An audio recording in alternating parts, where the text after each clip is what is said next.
నీకేం తెలుసురా నా బాధ? ఏంట్రా నీ బాధ అసలా? చెప్తా విను.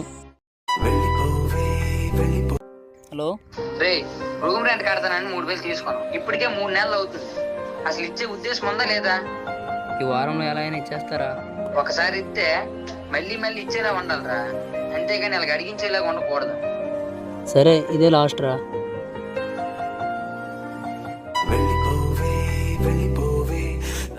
చెల్లి అంటే ఎప్పుడు ఫోన్ చేస్తుంది?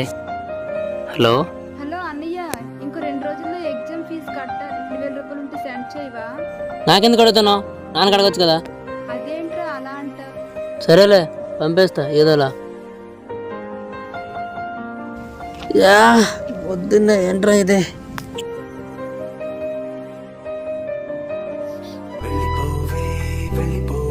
వీడేంటి ఇప్పుడు ఫోన్ చేస్తున్నాడు? హలో